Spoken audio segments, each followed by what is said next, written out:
m'appelle Camille, pronom c'est il, yel. Actuellement, moi je suis artiste à temps plein, je suis artiste de cabaret et auteur, compositeur, interprète. Dans le passé, j'ai beaucoup fait coordinateur de projets socioculturels. Je faisais de la programmation culturelle et de la facilitation de création de projets. C'est comme ça que j'ai commencé à travailler chez Zineke, donc un projet bruxellois qui veut exposer la vitrine de la diversité bruxelloise de manière chouette dans les rues de Bruxelles. Et je savais qu'en étant engagé, j'arrivais dans une structure qui n'était pas déconstruite sur tous les sujets et que j'allais rencontrer des personnes qui n'étaient pas déconstruites sur tous les sujets. Et que c'était même un peu pour ça que j'étais engagé, parce qu'on m'a présenté le truc en mode « c'est bien, tu viennes avec ton expérience et avec ton bagage, parce que tu vas pouvoir conscientiser tes collègues de l'intérieur ». Sauf que je suis arrivé dans une équipe qui n'était pas du tout au courant que j'étais censé jouer ce rôle-là. J'étais censé m'occuper de la coordination de projets dans les quartiers et que j'étais payé pour ça. Par contre, je n'étais pas du tout payé pour faire de la sensibilisation. Il n'empêche que je me suis retrouvé à faire de la sensibilisation un peu en permanence. J'avais droit à des commentaires, des blagues, des regards,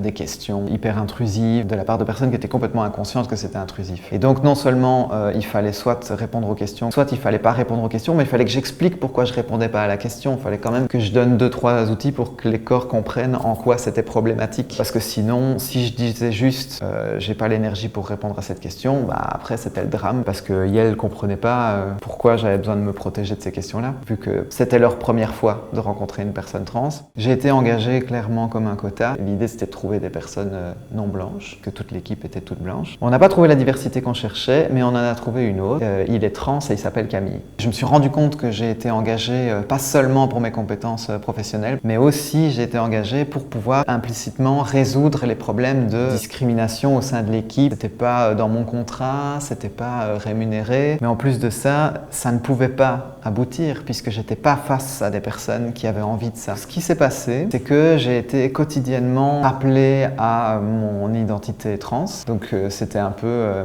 une forme de fétichisation comme ça, puisque c'était valorisé en tant que critère de diversité. Mais d'un autre côté, dès les premiers jours, j'ai eu des blagues, des questions et des remarques et des regards scanners, genre j'étais debout à côté du bureau d'une ou d'un collègue pour venir avec une information. Et tout le temps que j'étais debout face à cette personne, j'avais droit à un regard complet de à quoi ressemblait ma silhouette. Et c'était permanent, que ce soit des regards sur mon torse, sur mes hanches. J'étais systématiquement rappelé au fait que j'étais un peu bizarre quand même.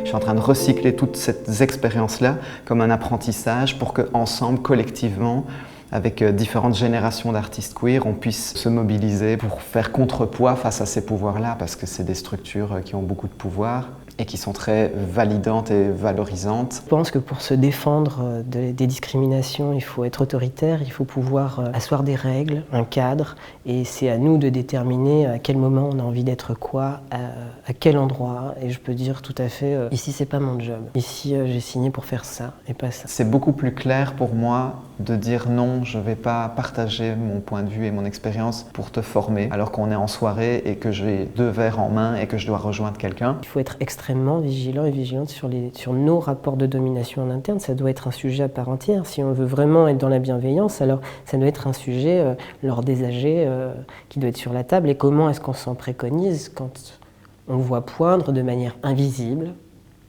des rapports de domination qui peuvent passer par des relations personnelles, qui peuvent passer par qui a un emploi, qui n'en a pas, qui est rémunéré, qui ne l'est pas, qui va assister à tel événement, qui va être visibilisé, ce genre de choses, ou même tout simplement des façons dont on se parle.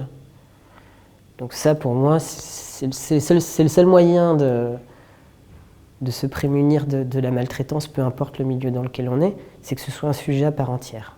Je choisis les conditions de dénonciation de mon partage de témoignages ou de perspectives et je suis payé pour le faire. Et alors je fais ça pour mes adelphes et je fais ça pour moi. La première chose, c'est que je me fais payer. Donc je viens pas gratuitement parler pendant 2 heures. Ce qui fait que ça met un cadre en fait, un cadre professionnel. Je suis pas là pour qu'on m'insulte, je suis pas là pour faire rire les gens ou quoi que ce soit. En fait, je suis là pour travailler. Et après, il y a une rémunération qui va suivre.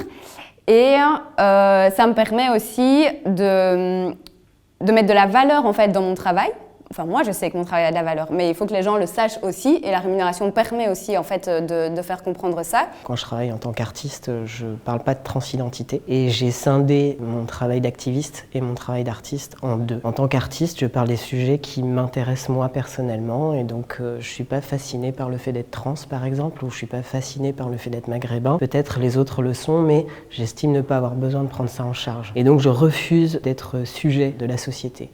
À partir du moment où je me considère comme personne normale, comme tout un chacun, j'ai pas à devenir un objet d'exploitation, un objet de discussion, et mon identité n'est pas mon domaine de travail. Et alors, en tant qu'activiste, je vais défendre un propos communautaire, ou là, qui dépasse ma simple existence et mon être à moi, c'est-à-dire que je vais rejoindre des besoins de société, des besoins convergents, que ce soit dans les luttes trans ou dans les luttes raciales, et je vais défendre ce propos communautaire. Voilà, ça c'est une stratégie que j'ai mis en place. Je trouve ça assez difficile parfois d'échapper à ce piège, de devenir ce que l'on attend de soi. Souvent quand on a un emploi dans le secteur culturel, dans le secteur politique, ou qu'on est visibilisé en tant qu'artiste, c'est parce qu'on attend de nous de venir parler des questions trans, faut pas se leurrer, ou des questions non-binaires, ou des questions raciales. On peut accepter le job, et une fois dans le job, dire moi, j'ai pas du tout ça comme projet, quitte à faire un putsch pendant une certaine période et de refuser totalement de prendre en charge ces thématiques-là en disant je vois pas pourquoi je devrais devenir la personne tokenisée qui va parler des questions noires ou des questions maghrébines ou des questions de genre. J'ai pas envie. Et c'est pas ça à la base qui est dans mon contrat.